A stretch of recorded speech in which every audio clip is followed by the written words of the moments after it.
Los sonidos de mi tierra es presentado por Ron Diplomático, el corazón del ron. Pollo Graduado, el que más sabe. La Francia Joyería. Tequemoch, tradición, calidad, calor de hogar. James Bark, estilos clásicos para la vida de hoy. Miyako Doral, cocina japonesa con un toque peruano.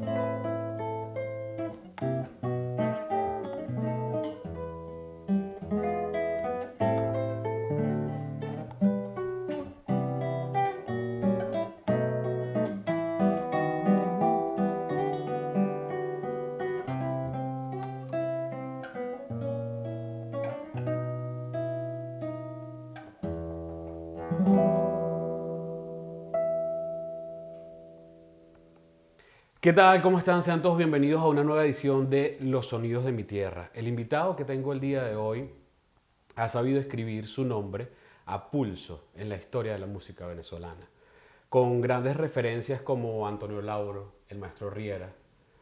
Miguel Delgado Esteves ha sabido crear y formar su propia trayectoria y convertirse en referencia para muchos músicos. Y eso lo pude ver en el bautizo del libro de la gente de C4 Trío, donde le aplaudimos y cada uno de los muchachos lo veía como el maestro, incluso le decían tío. ¿Qué tal, maestro? ¿Cómo está? Bienvenido. Feliz de estar contigo No, y de estar con toda la gente que te ve, que me imagino que es una buena legión de venezolanos y gente de Latinoamérica Eso que espero. nos mira. Sí, no, puedes tener la certeza. Así es, maestro.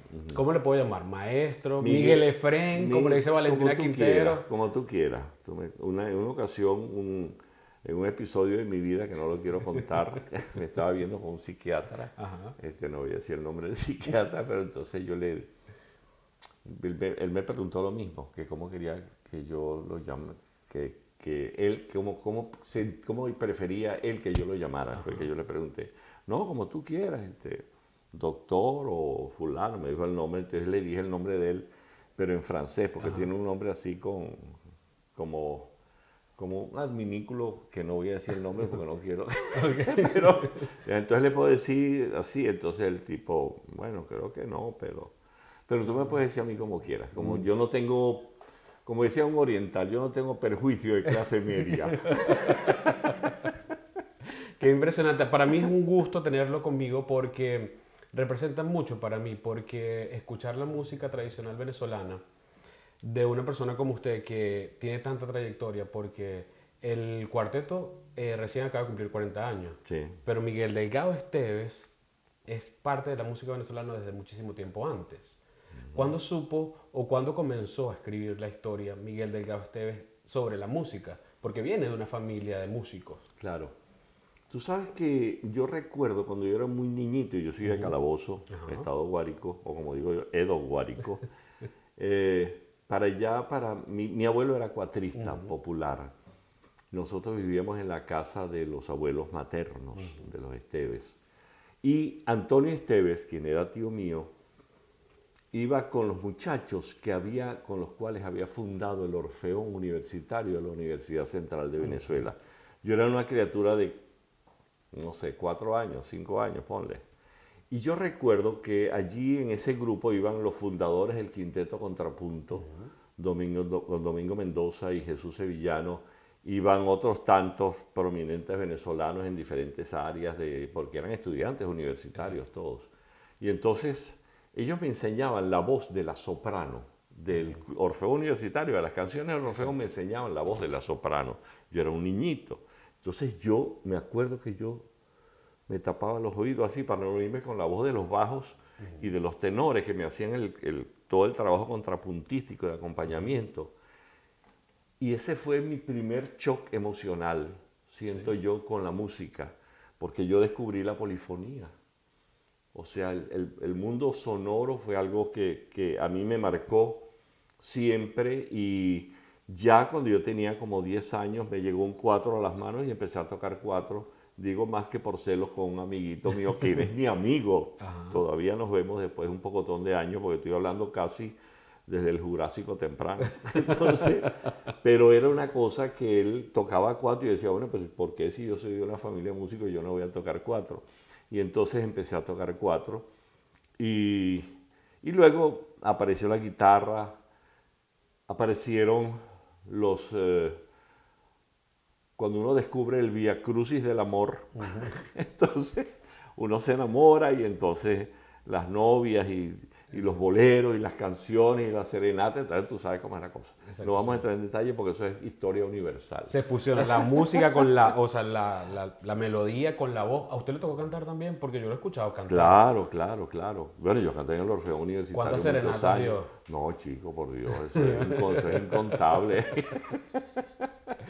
Maestro, la cercanía con la música, como ya lo comenté, viene de la familia materna. Ujú, sí, correcto. Si yo le pregunto que usted con la guitarra me muestre un poquito a cómo sonaba esa infancia en la casa de los abuelos maternos, antes de irse a Caracas, porque sé que nació en Guárico, pero ustedes se fueron a Caracas. Sí. ¿A qué Mira, bueno, sonaría? la guitarra, después que yo agarré la guitarra, para mí es inolvidable un vals que mi abuelo tocaba con el cuatro y mi hermano Raúl con la mandolina. Y es un vals que después supe que se llamaba Quejas, pero no sabíamos el título y nosotros le pusimos el abuelo, porque ese vals que es...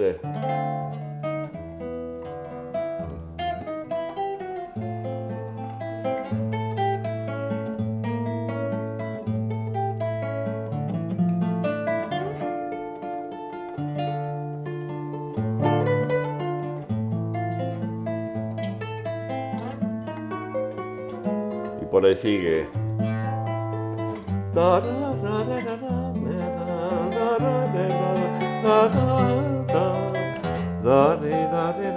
Se me acuerda mi abuelo.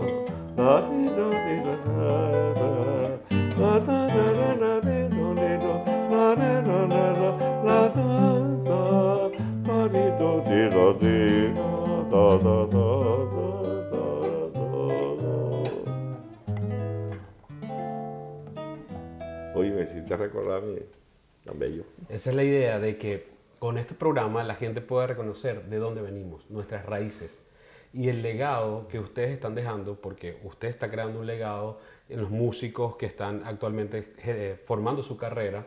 Usted también la trajo de alguien, de esas grandes inspiraciones. ¿Quiénes fueron sus referencias cuando estaba comenzando con la música? Claro, mi abuelo, mi tío Antonio Esteves, indudablemente es el ícono más importante de nosotros. Yo me fui en una aventura científica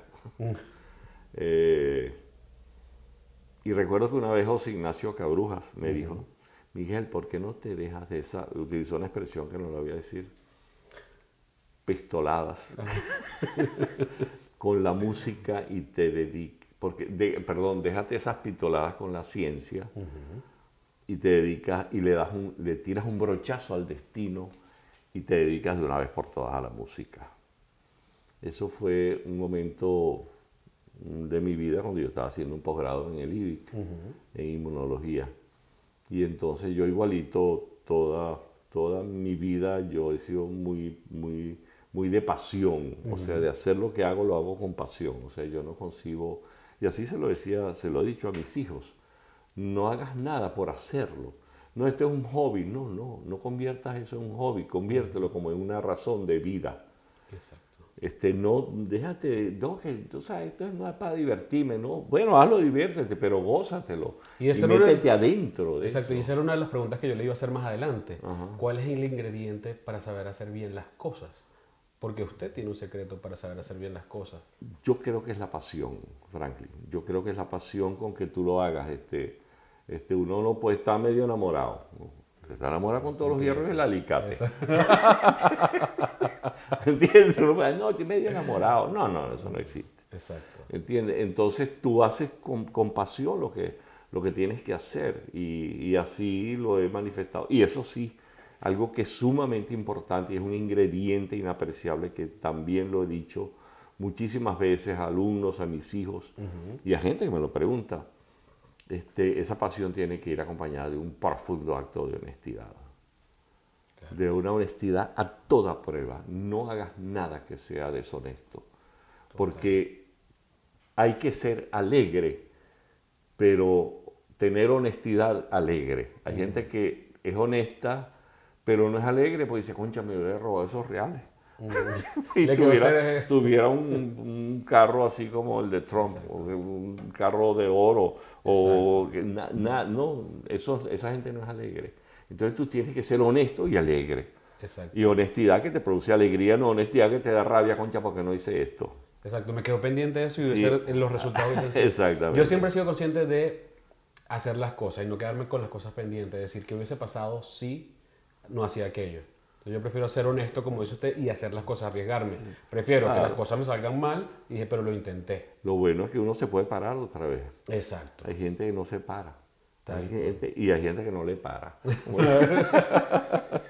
Maestra, haciendo la investigación sobre su trayectoria, sobre su carrera, sobre su vida, vi algo que me llamó poderosamente la atención, y es que usted dice que la forma de tocar boleros en La Habana, de tocar bolero en Puerto Rico, en otras partes del mundo y en Venezuela es totalmente distinto. Sí. Pero usted dice que el bolero peruano tiene como el mismo origen del venezolano. El vals. Sí. ¿Cuál es el origen del vals venezolano? Porque yo, que soy un ignorante de la música y un sordo musicalmente hablando, yo puedo asemejarme a Valentina Quintero. No me pongo a mí a cantar porque el programa se va de pico. ¿Cuál es el origen del vals venezolano? El vals es vienés. La Viena romántica trae el vals hasta América. Y en cada una de América, de las diferentes regiones, el vals adquiere características. Por ejemplo, fíjate, hay boleros de Agustín Lara que son como valses. Noche de ronda, que luna que se quiebra sobre la tiniebla de mi sol. 1, 2, 3, 1, 2, ¿a dónde? 1, 2, 3 es un 3x4 que es el ritmo del vals. O sea, taram, pam, pam, pam, pam, pam, pam, pam, ton, ton, ton, ton, ton, ton, ton. 1, 2, 3, 1, 2, 3, 1, 2, 3, 1. Ese es el vals vienés. Y es luna que se quiebra sobre las tinieblas de mi soledad. Es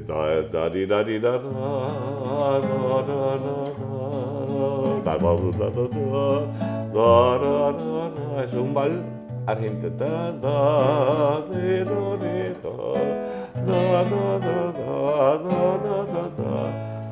Por supuesto, los valses en Venezuela adquieren características en cada región de Venezuela. Tú oyes un vals larense, oyes un vals maracucho o un vals del centro y ya tú sabes de dónde es ese vals, o andino. Y es que eso me sorprende porque entrevistando a Henry Linares, el cuatrista venezolano, no? Claro. Me dice que él estuvo haciendo una investigación y él dice que nada más en los llanos venezolanos se encuentran más de 90 ritmos distintos. Yo digo, ¿cuánta música o cuántos géneros musicales y ritmos hay en nuestro país? Si somos tan distintos con el tema de la comida, imagínense la música. Claro. Bueno, yo soy llanero, yo no conozco, yo no llego a 90, pero a lo mejor él se puso a investigar más que yo. Un trabajo de investigación. Yo sí, me imagino que claro, pero yo conozco 18 formas diferentes del joropo, pero hay variaciones, seguramente con las tonadas, con los cantos de ordeño, a lo mejor metió ahí todo ese... Él englobó todo el... Claro, entonces, sí. Pero 18 del joropo nada más. Del joropo llanero. Exacto. Porque está el joropo oriental, que es diferente al joropo llanero. ¿Y de dónde viene todo eso? Del fandango andaluz. De Andalucía, todo eso viene de allá. Y yo no sé si tuviste el espectáculo que hicimos con Valentina. No tuve el privilegio de verlo. Bueno, entonces yo hago un ejemplo, fíjate. Sol, la, mi. Esto es del siglo de oro español, 1538. Do, sol, la, mi. Y tú dices, do, las variaciones de Luis de Narváez. Do, sol, la, mi, do, sol. ¿Sabes qué es eso? El cantar tiene sentido, entendimiento y razón. El cantar tiene sentido. Esta es una cantilena del siglo de oro español.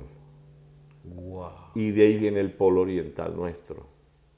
Y el fandango andaluz es el que da origen al golpe, a los golpes larenses, que son joropos Exacto. también, o al joropo oriental o al joropo llanero. No, pero nuestra música es demasiado No, eso rica. es una ricura. Ya que yo soy de Barquisimeto Ajá. y usted es de Los Llanos, ¿qué dice usted de que Lara es la capital musical de Venezuela? Bueno, eso fue un invento de Cheche Cordero. Ajá. Eso es un invento de él, pero realmente... Pero uno en larense tiene Ah, por con el supuesto. orgullo Me de parece decir, muy "Yo soy de bien. Si te hace feliz, dale. Me da risa porque yo me conseguí con Mari Montes en el bautizo Ajá. del libro de los muchachos y yo le digo, yo soy de Lara, pero yo soy sordo musicalmente hablando. Y el esposo me dice, no, tú no eres de Lara. Si fuese de Lara, por lo menos supieses cantar o supieses tocar algo, pero no puede ser que alguien que nace en la capital musical de Venezuela no toque nada. No, eso fue un invento de Cheche Cordero, pero porque yo siento que decir que la música venezolana es el joropo, que es la música que más se conoció afuera, fue la música que más se internacionalizó de alguna manera, y todo corresponde a la época de la independencia. Exacto. Los que iban adelante con las lanzas y a caerse a tiros y a puyazos con machete, bueno, machete no, pero lanza, Ajá. eran los llaneros. Exacto. Entonces era como el ícono de los venezolanos. Entonces llegaron gobiernos dictatoriales de épocas pasadas, no estoy hablando del presente, entonces de épocas pasadas, entonces los tipos necesitaban símbolos, y los símbolos te los puede dar fácil el arte, la música. Y por eso decía que la música llanera es la música venezolana, que te pasa, es una afrenta contra la música larense, contra la música de Oriente, contra la música del Zulia. Exacto. Por favor, la música de los Andes, los bambucos andinos son preciosos, hay unas cosas. Bueno, es que Venezuela está llena de música por todos lados. Yo diría que Venezuela es un país musical. Hay un género totalmente, estoy de acuerdo con usted, hay un género que me llamó poderosamente la atención cuando estaba haciendo estudiando sobre usted. Conozco el bolero, he escuchado bolero, pero leí la bolera. Ah, ¿Qué sí. es la bolera, maestro? La bolera son ritmos que se cultivaban en los alrededores de Caracas, hacia Guatires, Guarenas, esa zona. Y eran ritmos con textos humorísticos. Había uno que se llama Siete cocineras tengo. Siete cocineras tengo, pero era un ritmo que eran... ¿Tú has oído? Don Ramón... A ver. Don Ramón tenía una camarita de esas que llaman Montes de Oca. Un día se lo va a poner y le dio la copa. Las muchachas se reían de ese viejo Don Ramón. Eso es una bolera, Don Ramón. Hay una que siete cocineras tengo, como no voy a engordar, si con ellas me entretengo. Y entonces empieza, pero son textos humorísticos. ¿Y es autóctono de nosotros, de Sí, Venezuela? es Venezuela, sí, es de esa zona de los alrededores de Caracas. Y había un personaje que se llamaba Demetrio, creo que era Demetrio González, Demetrio algo, por ahí va el nombre, de Guatire, que ellos se acompañaban, fíjate que...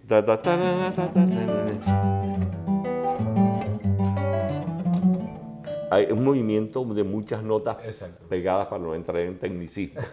Pero tú te acuerdas de aquella que dice: un calvo se encontró un peine, lo miraba y remiraba. Un calvo se encontró un peine, lo miraba y remiraba, y no pudo descubrir qué aplicación se le daba, y no pudo descubrir qué aplicación se le... Eso es de La Ventana Mágica. Y ese calvo que encontró un peine, la voz soy yo, que después me fui calvo, esa es otra historia. ¿Quién lo manda a estar haciendo la bolera?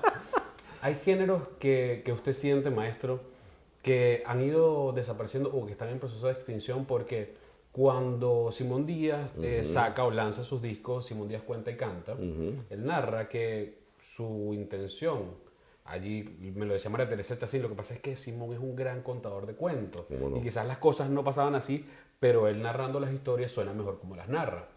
Su intención era salvar la tonada, porque él sentía que con la industrialización la tonada iba a perderse, porque ya no iba a haber, como lo dice él en su cuento, no iba a haber hombrecito alguno que se levantara a las 4 de la mañana a ordeñar una cuenta de vaca.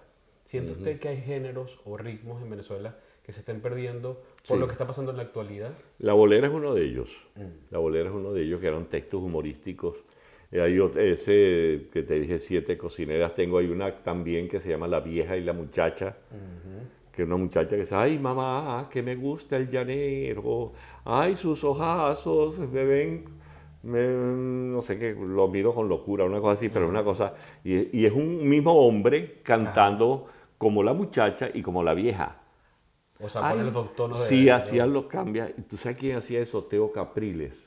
Era una maravilla interpretar. Teo Capriles, el del velódromo, Teo Capriles, él era ciclista, pero era voz solista del Orfeón con cédula de identidad número 1 en Venezuela, que era el Orfeón Lamas, fundado por el maestro Vicente Emilio Sojo en el año 1930.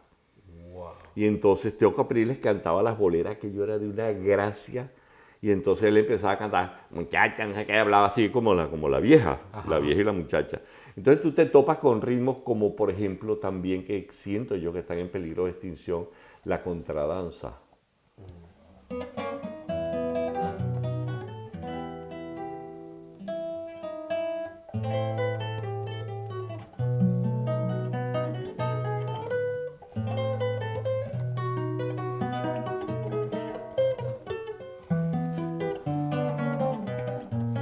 Eso es un ritmo que en el Zulia, hay en mi gente la contradanza. No me sé la letra, obviamente, porque eso es de Rafael Rincón González. Y te encuentras las contradanzas, inclusive era uno de los ritmos que se bailaban. Contradanza viene de Inglaterra, de la country dance. Country dance se comienza, llega a tierra firme de Inglaterra, llega a Francia, llega a España, y eso country dance, que eran las danzas que se bailaban ¿cómo se llama? En el campo, se convierte en contradanza. Que no era lo mismo que se bailaba en la realeza, sino que Era lo que bailaban. Ellos realeza. bailaban minuet, contradanzas, danzas y contradanzas. Wow. Todo eso que vemos en las películas, esos son bailes hoy hay unos bailes bellísimos de minuet que son realmente hermosísimos. Claro, no había tanta oportunidad de que la pareja se abrazara, sino No, que era exacto. por la moral de la época. Maestro, yo soy un fiel creyente de que las bellas artes pueden salvar a una sociedad. ¿Qué cree usted que se está haciendo, o el trabajo que usted está haciendo y los otros músicos como C4 Trío, Henry, Daniela Padrón y tantos otros músicos virtuosos de nuestro país están haciendo para que su trabajo, y Héctor Molina, que acaba de ir a Venezuela a dar clases y hacer un proyecto bien interesante en su canal de YouTube también, ¿qué se está haciendo para que la cultura, la música pueda ayudar a nuestra sociedad? Porque ya sabemos que por el lado político no va a ser. Por ese lado ya hemos fracasado durante varios años, lo estamos haciendo y bueno, ayer fue muestra de ello también. Sí, mira, en el espectáculo que trajimos Valentina y yo, el guión lo presentó Valentina y ella me mostró lo que había escrito, yo le quité cosas y le añadí otras. Y una de las cosas que le añadí es algo que yo voy también a través de mi canal YouTube, voy a procurar la forma de divulgarlo lo más posible que pueda. En el año 1948, no había nacido nadie. Bueno, yo había nacido, pero casi no existía. Es electo el primer presidente civil en elecciones democráticas, directas, secretas de todos los venezolanos mayores de 18 años, Rómulo Gallegos. Y para celebrar ese magno acontecimiento se celebró en el nuevo Circo de Caracas la llamada Fiesta de la Tradición. Y los venezolanos, los caraqueños, bueno, entre paréntesis, vinieron gentes de Oriente, de Occidente, de los llanos, de las regiones alrededor de Caracas, del estado Miranda. Vinieron gente de todas partes de Venezuela, a donde se reunieron para hacer ese evento que se llamó la Fiesta de la Tradición en el nuevo Circo de Caracas. Y al hacerse en el nuevo Circo de Caracas, porque es la única sala, el único espacio que podía albergar a tanta gente, iba a ser el 17 de febrero del año 48. Y hubo que hacer 4 noches más, fueron 5 noches. Wow. Caracas se llenó. Y lo más espeluznante que tú cuando lees aquella crónica dices, no puede ser. Caracas, descubrió en el año 48 que el país era algo más que Caracas.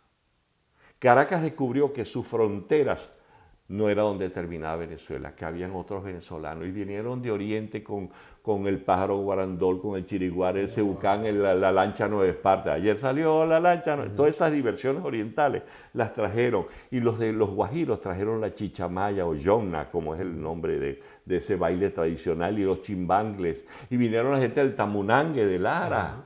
Y allí en el Nuevo Circo se reunió ese gentará, los diablos danzantes de Yare. Llegaron allí al Nuevo Circo y se reunieron todos, los venezolanos y los orientales, descubriendo, existe eso que se llama tamonangue. Y los del tamonangue, existe eso que se llama diablos de Yare. O existe eso. O sea, los venezolanos se redescubrieron, Franklin. Exacto. Gracias a la cultura popular. Los venezolanos se reencontraron y los caraqueños se dieron cuenta de que el país era bastante algo más que Caracas. Hubo un titular de la prensa de esa época que dijo, ¿y aquí hay de todo eso? Porque no sabíamos, Franklin. Bueno, imagínense en ese tiempo donde no era tan fácil enterarse de las cosas, ahora que tenemos a nuestras manos las redes sociales que podemos multiplicar un mensaje. Y es algo que yo aplaudo de usted, porque cualquiera podría decir, ¿qué va a hacer ese señor haciendo un canal de YouTube? Como mucha gente dice, por lo menos de mi programa, pueden decir, pero ¿por qué no hablas de algo más moderno, algo más nuevo? Yo digo, no, porque yo quiero que la gente no olvide quiénes somos nosotros. Y cuando usted está hablando, que hizo un video sobre las mujeres latinoamericanas que compusieron tantas canciones, tantas buenas canciones, yo me sorprendí porque yo pensé que una era de Manzanero y resulta que no era de Manzanero, sino que era de una, creo que era una mexicana. Bueno, que la había compuesto. Ahí hay dos compositoras, Consuelo Velázquez, Bésame Mucho, Eso. Bésame Mucho. Yo pensé que eso no era de una mujer, yo no sabía, esa era mi ignorancia. Y aquella alma mía sola, siempre sola, sin que nadie comprenda, María Greber. Júrame que aunque pase mucho tiempo, son boleros mexicanos, de mujeres. Exacto, entonces yo creo que el trabajo que ustedes están haciendo es un trabajo extraordinario y que hay que divulgar. Por eso yo lo invito a usted a que usted no deje ese canal de YouTube, sino que lo vaya alimentando con todas esas cosas que usted dice, que se vaya reconociendo quiénes somos nosotros. Yo creo que es importante, yo considero que es importante, mucha gente me ha recomendado, porque ¿qué es lo que hizo la pandemia? Aparte de que yo descubrí en mi casa donde mi mujer guarda ciertos utensilios domésticos en la cocina. Entonces, aparte de eso, también sirvió para que yo abriera el canal YouTube. Maestro, ¿qué ha descubierto usted con referencia a la música? Esas cosas que nos hacen tan diferentes al resto del mundo. Lo que hablábamos de los boleros, que suenan distinto en un sitio y otro. El vals también.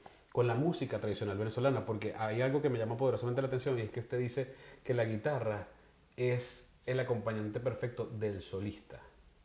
No es que la guitarra va a ser como la protagonista, como quizás lo hizo Alirio Díaz o Lauro. ¿Por qué usted dijo eso, de que la guitarra es el perfecto acompañante del...? Primero porque la guitarra, vamos un poquito para atrás en la historia, ¿no? La guitarra era esto. Esas son las primeras guitarras de 4 cuerdas. Luego, en el siglo de oro español, en el siglo XV, Luis de Narváez, Vicente Espinel, Vicente Espinel, que también era de la escuela vihuelística andaluza, le añade una quinta cuerda. Y luego, en el siglo XVI, le añade una sexta cuerda. Entonces, en el siglo XVII, Entonces, este instrumento que se llamaba guitarra, que tenía 4 cuerdas, es el 4 nuestro. La gente cree que el 4 es hijo de la guitarra y es al revés. La guitarra es hija del 4, porque las primeras guitarrillas eran de 4 cuerdas. Y la afinación tenía que ver con la vihuela. El cuento es un poquito largo para no fastidiar en tecnicismo, ¿no? Pero sí, ¿por qué la guitarra? Porque la guitarra te acompañaba que...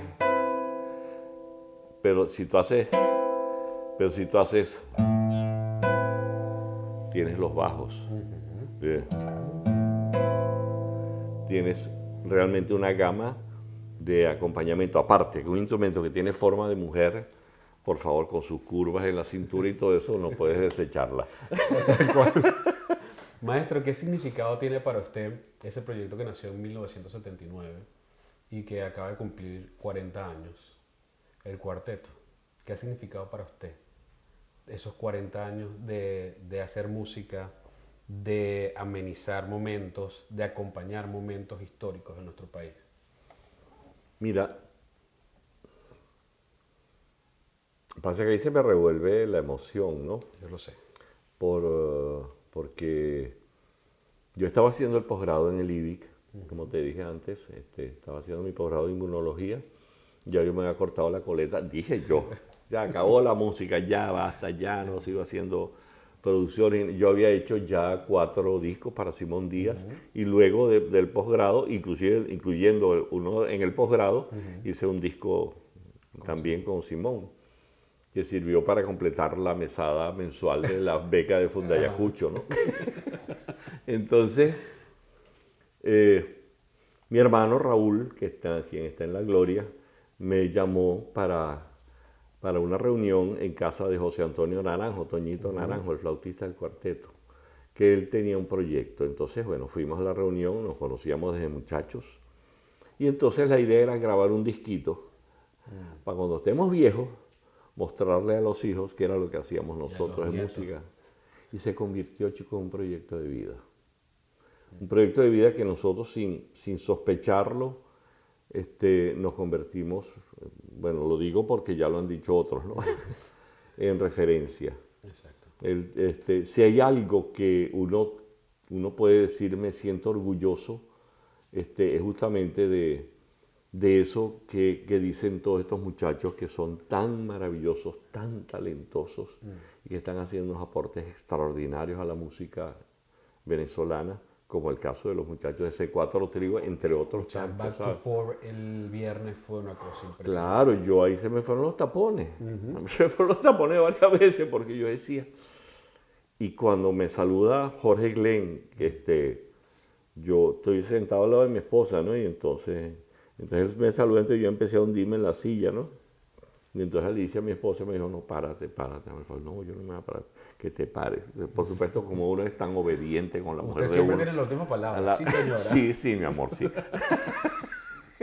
Siempre es así. Exacto. Y entonces, yo me paré y fue muy emocionante. Y tú sabes lo que se me atravesó en la mente, Franklin, mis compañeros del cuarteto.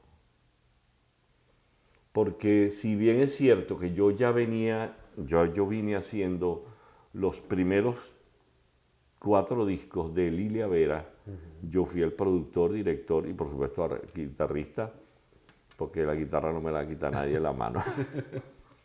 Con Cecilia Todd también hice 2 discos, con Simón Díaz, ya te dije, había hecho varios discos, con Morela Muñoz.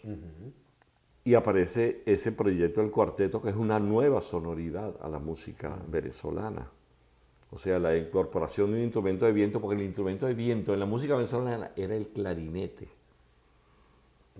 no era la flauta.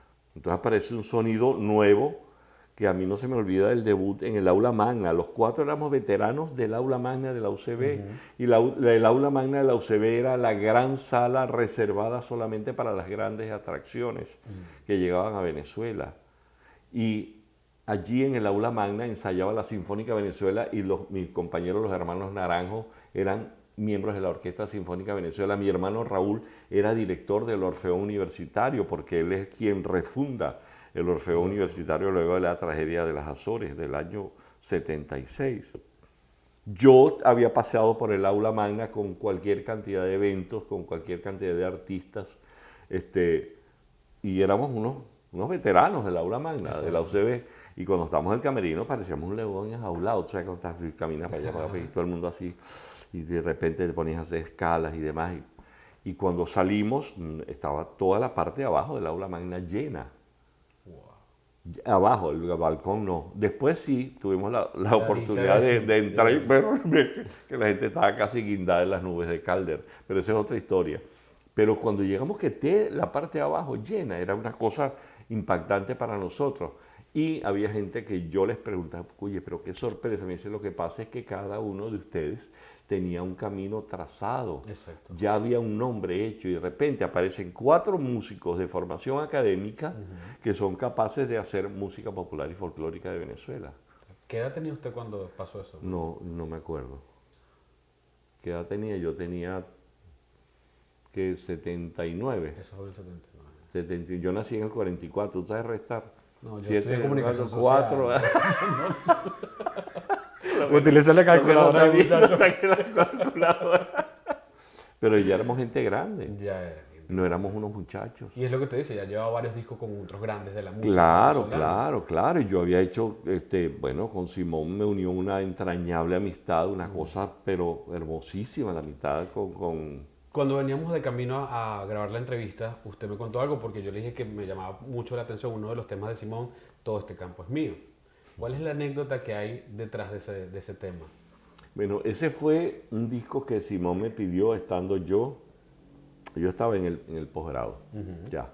Y entonces él me pidió, ahí grabamos, en mi conuquito las flores de los campos adornan tu belleza y brilla tu esplendor. En mi conuquito el niñito llanero. No te preocupes, pero ese es Al Niño Jesús Llanero, Aguinaldo, entre otras canciones. Y entonces esa canción, Todo este campo es mío, todo este campo es mío, mío, esta divina soledad. Entonces yo le dije a Simón, cántalo libremente, yo te voy a seguir. No te sientas metido en una métrica de nada. Pero bueno, ¿y por qué? Cualquier cosa. Digo, no. Entonces vas a hacerlo así. Entonces yo te sigo. Entonces él, no, este campo es mío, mío, esta divina soledad, arroyo de pájaro, mariposa, mariposa, tú que libas la miel de aquella flor maravillosa. Caminito, caminito, y termina, todo este campo es mío, mío. Cuando Simón tenía ya el Alzheimer, un día yo le pedí a Betsy Mara, su hija, que yo quería verlo. Y entonces ellos tenían muchos celos de gente que iba allá, porque ya Simón tenía la mirada sin alma. Entonces un día me dice, ¿tú quieres ir el miércoles? Yo, ok, está bien, voy el miércoles. Y me llevé mi guitarra. Cuando llegué, voy a decirte lo que me dijo Simón. Les voy a decir lo que me dijo Simón. Me saludó, me dio un golpe así. Yo, carajito, ¿viniste a jugar dominó?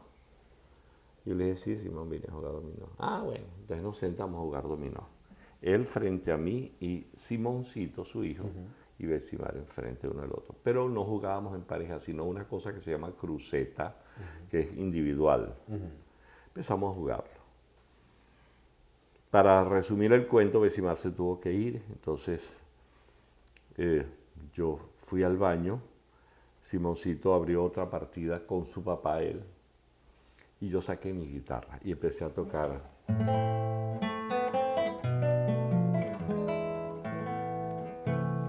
A Simón Franklin se le habían quedado tatuadas en su memoria solamente 4 canciones. Caballo Viejo, El Becerrito, La Vaca Mariposa, una mamadera de gallo que era dos almas que hacía como con blanco. Ajá.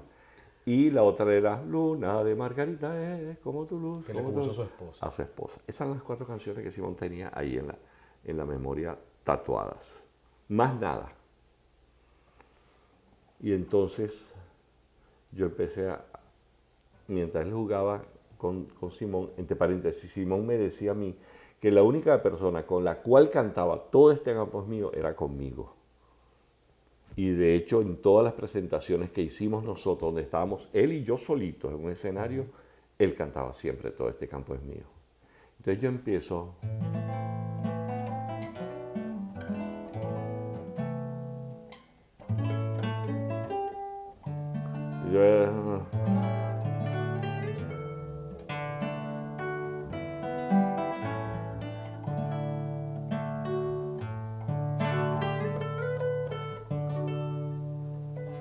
Y empezó yo a tocarla, y Simón jugando dominó, y a su izquierda su hijo, Y entonces volteó a verme y empezó a silbar. Todo este campo es mío. Por supuesto, se nos fueron. Simoncito se puso a llorar, a mí se...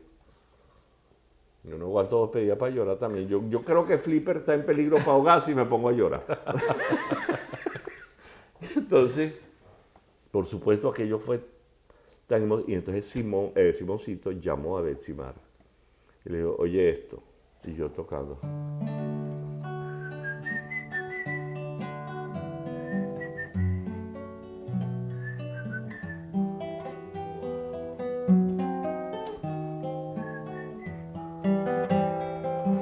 Simón empezó a silbar su canción y apareció esa otra en aquel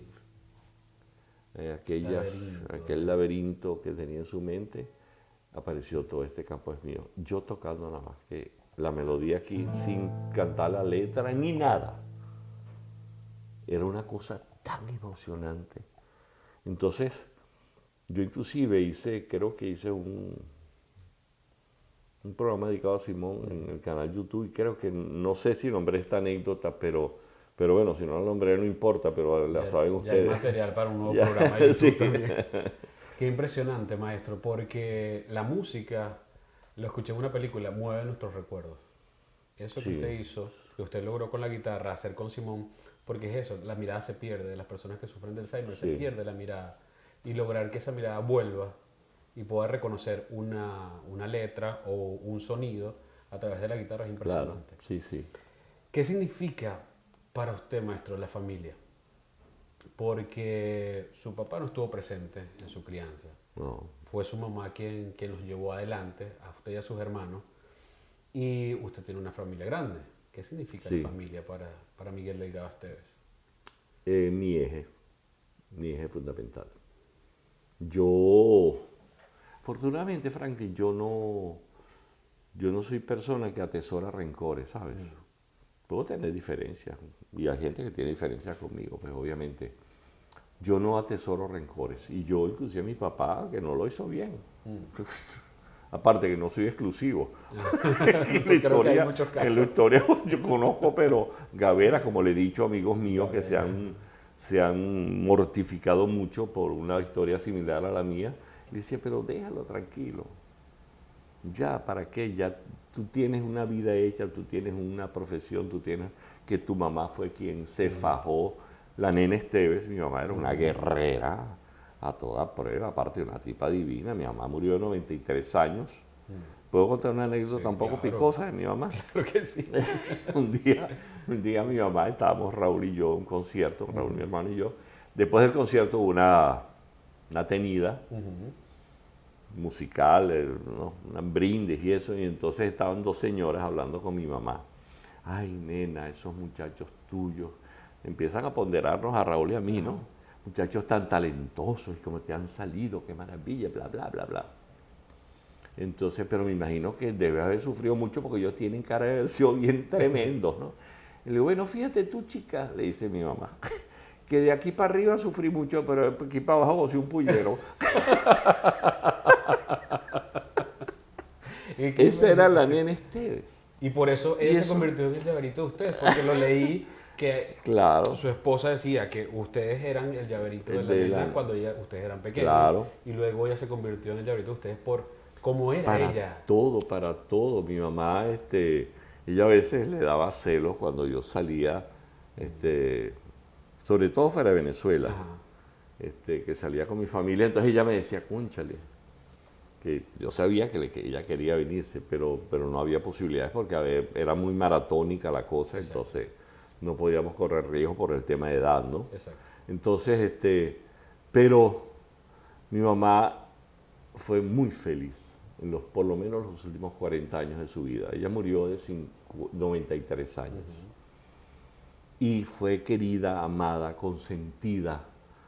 Mis hermanos, como les dije yo a ellos ahí ante la sepultura de ella, le dije, debemos estar tranquilos que mi mamá se fue feliz. Mi mamá fue feliz porque cada uno de nosotros hizo lo que tenía que hacer. No les quedaron Lo asignaturas que, pendientes con ellos. nada, es que yo, por ejemplo, yo no podía hacer lo que hacía mi hermana o mi hermano menor, que estaban pendientes de la ropa de mi mamá, que le compraba mi mamá. Era una tipa que estaba, pero la propia jeva, mano. Y entonces, y el maquillaje y la cosa y los collares y la cuestión, mi mamá era una tipa así.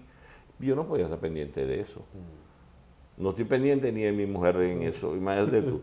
Y entonces, pero mi mamá tenía un puesto, como dije yo un día, tus nalgas siempre han tenido un puesto en mi camioneta.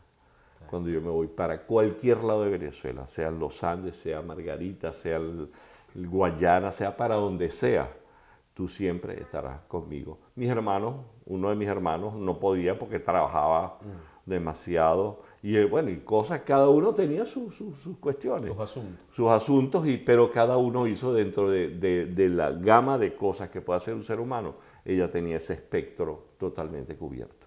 Entonces, claro, eso es... Mi papá, bueno, yo lo llamaba así, y un día yo le dije un poco antipático porque él me quiso dar unos consejos, y yo le dije, no, déjate, no, ya. Hasta ahí sí no. No, hasta ahí sí, no, está bien, yo te acepto eso, pero no me vengas con lecciones de moralidad. No es porque yo estaba siendo inmoral de paso, Exacto. pero sí dándome lecciones. Yo, no, pero espérate, que yo soy buen padre gracias a que hago exactamente todo lo contrario a lo que tú hiciste. Yo sé que es muy antipático, Claro, pero cónchale, no me estreche. Maestro, hay algo que es tan importante como la familia, y es esa familia extendida que nosotros escogemos a lo largo de la vida o que se van sumando a nuestra vida, que son los amigos. Sí, señor. El humor siempre ha estado presente en su vida. Y hablo de humor y de amigos porque ha estado Zapata. Y hay otros. Ahorita usted está trabajando con Laureano, que para mí es uno de los humoristas más grandes que ha tenido Venezuela. Sí es. Porque, wow, él sabe más que pescado frito, diría yo. Sí. Tú sabes que yo cuando empecé, bueno, yo conozco a Zapata. Zapata es quien presenta el cuarteto en su debut, en el Aula Magna. En el primer concierto. En el primer concierto.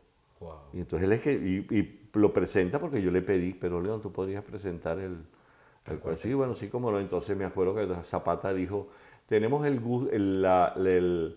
la cosa buena de que esta agrupación que está formada por dos pares hermanos, si se disuelve, como se disolvieron los Beatles, cónchale, me quedé con el gustico. Si se disuelve como se disolvió el Quinteto Contrapuntos, ay, cónchale, qué broma, ¿no? Que se disolvieron. Aquí si se disuelve el cuarteto, vamos a ganar dos duetos, exacto, porque son dos pares de hermanos. Exacto.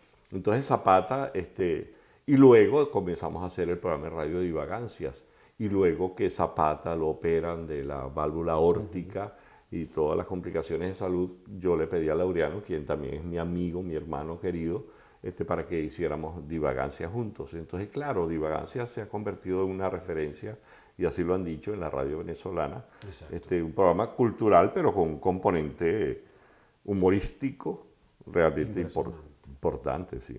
Maestro, un tema que le recuerde a la época de mayor reconocimiento del cuarteto, ¿cuál sería? Una melodía. Cuando vino María Betania a Venezuela, la música venezolana no había entrado al Teatro Teresa Carreño. La música popular venezolana no había entrado.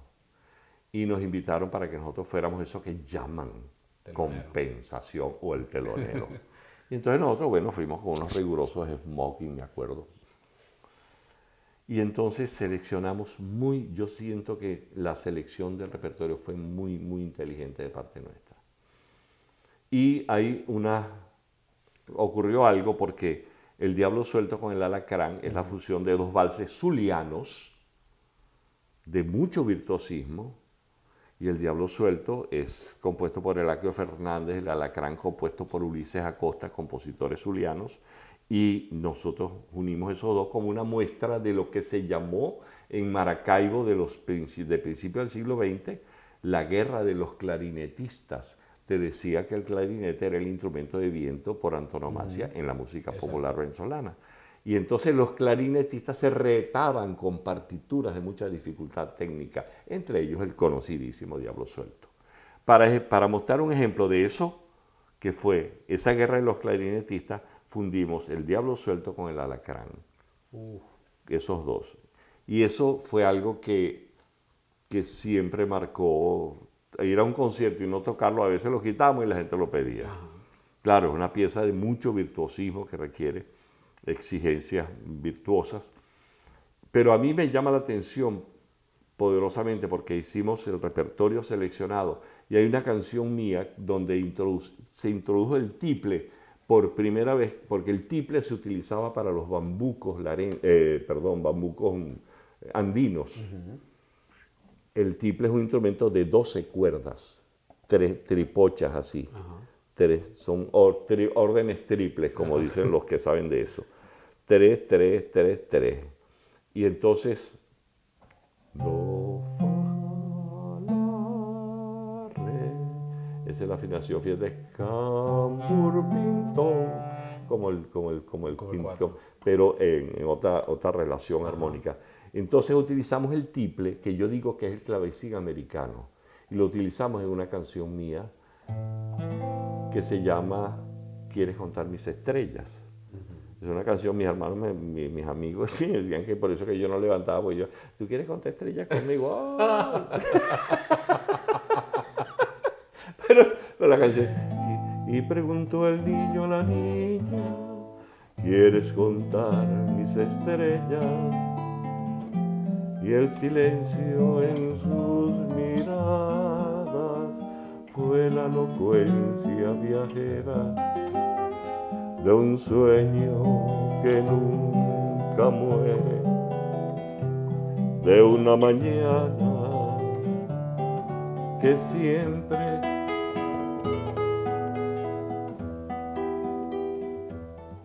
contaron tantas estrellas de azules y de luceros. Una canción romanticona. De un cielo lejos del tiempo, trenzado en mis recuerdos. Y por ahí sigue la canción. La hicimos instrumental y yo cuento que yo compuse, yo hacía broma diciendo que yo había compuesto esa canción en Calabozo cuando yo tenía 3 años. Y entonces Raúl me echaba broma, ay, está bien, Wolfgang Amadeus Delgado. Entonces, pero a mí me impresionó mucho cómo la gente aplaudió esa canción y mis compañeros me hicieron parar de la silla para recibir el aplauso de algo inédito, porque también estaban oyendo un tiple, una flauta, o sea, un sonido absolutamente anónimo. Exacto, totalmente desconocido. Desconocido para ese momento. Entonces, claro, yo siento que yo inclusive le propuse a los de C4 Trio, un día se los dije a ellos, ¿por qué ustedes no hacen una mañosera esas con tiples? Debe ser impresionante, porque esos muchachos... Eso debe ser, pero para combustión espontánea debe tener algo que ellos puedan hacer, porque son la misma relación. El 4 se afina la, re, fa, si, cambur, pintón. El tiple es do, fa, la, re. Fíjate que es la misma relación. Cambur, pintón, cambur, pintón. Es la misma relación armónica, no vamos a entrar en tecnicismo. No, porque ahí sí pero, me pierdo yo. No, yo no te voy a meter en ese lío ahorita. Maestro, si es por mí, yo me quedo aquí 2 horas más escuchándolo porque es lo que yo quiero, rescatar lo que nosotros somos a través de los sonidos, de los sabores, de los colores que nos identifican a nosotros como venezolanos, así como ese azul de diciembre y enero que identifica a los caraqueños que se lo disfrutan tanto, o los sabores de cada región de nuestro país. Pero bueno, el tiempo es corto. Así lo conocemos. Y yo estoy súper feliz de tenerlo aquí. Yo quiero pedirle que con su guitarra me exprese a qué suena la esperanza para Miguel Delgado Esteves, que aún está en Venezuela y vive más de cerca el sufrimiento que vive un pueblo entero por la actualidad que se vive allá. Hay 2 compositores con quienes he tenido una estrecha relación de amistad. Uno es Otilio Galíndez, que decía, caramba mi amor, caramba, caramba mi amor, caramba, caramba mi amor, caramba, caramba mi amor, caramba. Y hay otro compositor que es Henry Martínez. Y esta es la canción. Él hizo esta canción que se llama Tiempo de Esperanza. Voy a cantarte un pedacito del estribillo. Tiempo de volverte a ver, tiempo de esperanza, que no se acabe la noche, caballo de la mañana. Tiempo de volverte a ver, tocar las ventanas de cada casa del mundo, de cada mundo tu casa. Y Henry hace una canción que a tu regreso traerás aquí.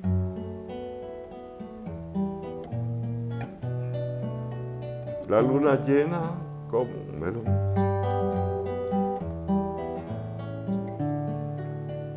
Ay, qué broma, chico. Este es uno de los discos de Simón también.